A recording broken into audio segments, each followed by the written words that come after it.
I'm here to explain to you the defense function at trial and during the entire prosecution process.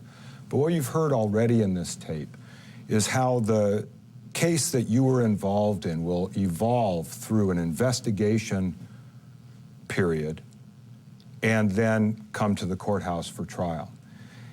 The thing to keep in mind is during that investigation period, the defense is not involved.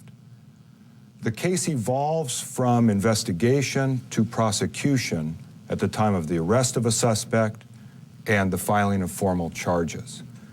It's not until that moment, except in the rarest of cases, that a defense attorney such as myself becomes involved in the case.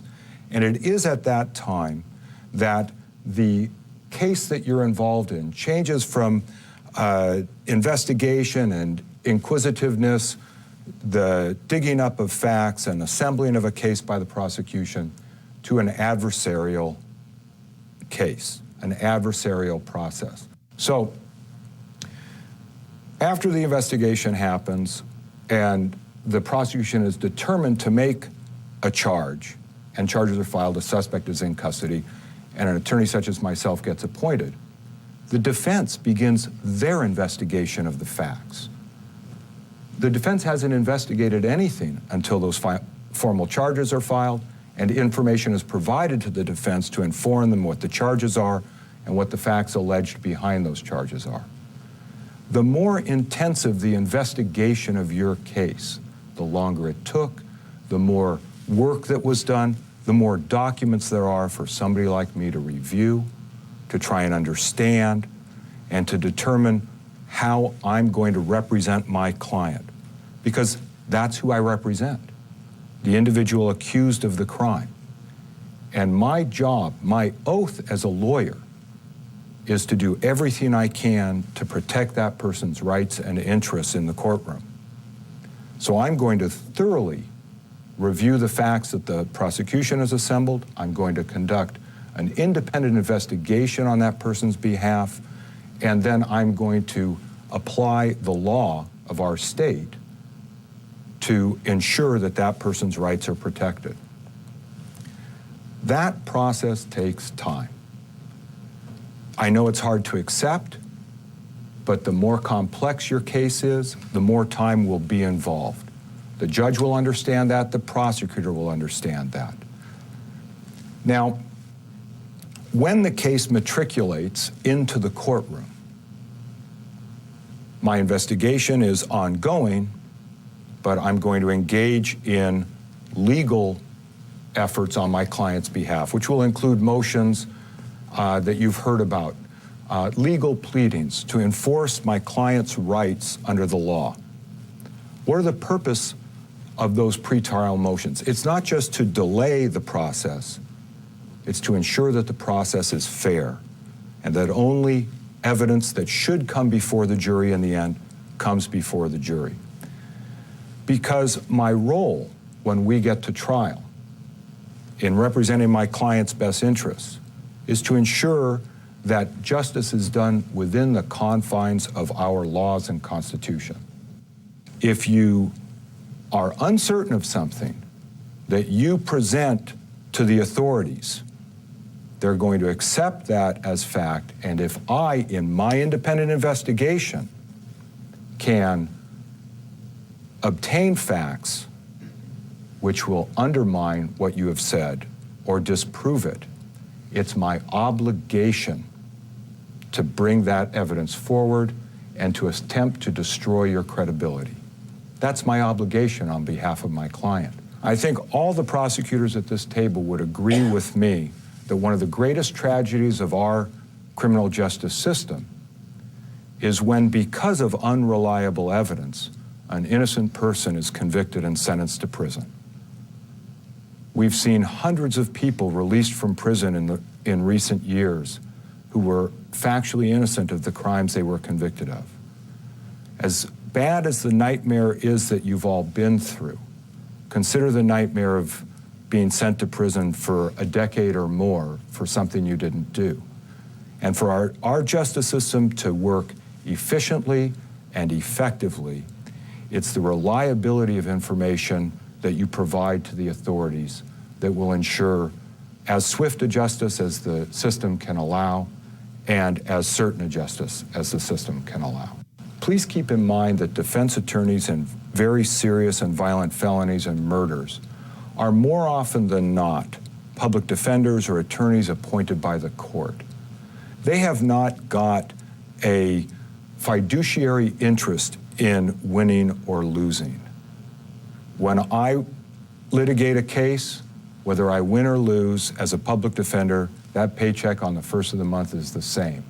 Whether the defendant is represented by a private attorney that they've been able to retain with their own funds or by a public defender or a court-appointed attorney, invariably in serious cases such as those you've been involved in, that investigation that the defense conducts will include sending a trained investigator out into the field, perhaps to talk to you personally, but to talk to other witnesses, anyone who can give the defense information about the crime and indeed about the personal victim of the crime, because that all could be relevant to how the case is litigated in the courtroom. And when the case comes into the courtroom, that investigator will observe the testimony of those witnesses and look for inconsistencies between what they said to the investigator in the field and what's said in the courtroom. That's why it's important to be certain about what you say, know your facts, and make sure that only that which everyone is certain about comes into the courtroom. While the defense attorney and the prosecutor may be adversaries in the courtroom, what you'll need to understand as a victim of crime is that these people work together every day, Monday through Friday, week after week, year after year, sometimes over a period of decades. Their children play on the same Little League teams, they go to the same schools, they are professionals doing a job. If you see your prosecutor, the person who is trying to imprison this person who had done your family or you a grave injustice, give a warm greeting to that defendant's attorney. Keep in mind that they are just members of the community like you who are there in the courtroom doing their job. That doesn't mean that they don't respect the pain and difficulty you've been through or the importance of the proceedings, and I assure you that when the judge calls the case to order, they will be adversaries in the most noble and earnest way. One of the most painful things is the false accusations that will be made about you and your family. I suppose that we should feel good that they have to go this way, but it really hurts. I mean, I know my family have been accused of everything imaginable, and they picked the wrong family because it's a good family, but it hurts really bad. And for them to knowingly deceive the media, the court, and anybody that will listen at your expense to make the perpetrator seem like a more honest person. It's really painful and it angers you a lot. But the one thing to do is always hold your dignity, know that people are watching, and if you're innocent of those things, it will come forth. And boy, it's hard to sit there, and I can testify to that. But hang in there, truth will come forward. There's a big risk and a big physical cost and a drain on our energy. And I'm sure that there were times in the middle of our case when we thought, why are we doing this? We could have just moved away or something. But my dad would have gone on molesting that little girl. He molested probably something we think like 30 victims that we could count on. He would just keep on molesting, and if it's a murderer, they'll just keep on murdering. If it's a rapist, they'll keep on raping. And who is going to take responsibility? For the one person speaking up can make a big difference. So I think, how is it that sentence goes, the evil flourishes where no man speaks up, but to speak up, I think that we can do this. We need to do this.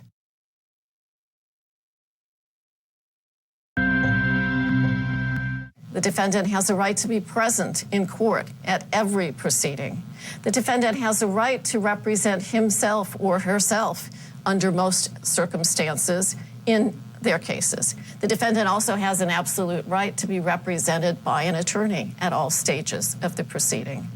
The defendant, if he or she is representing himself, or the attorney for the defendant, has the right to cross-examine all of the witnesses that testify at any of the hearings.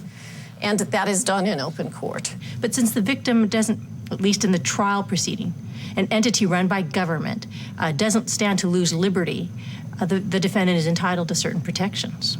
The defendant has a right to testify and an absolute right not to testify. Sometimes you hear about something called a privilege against self-incrimination. That is also part of the laws.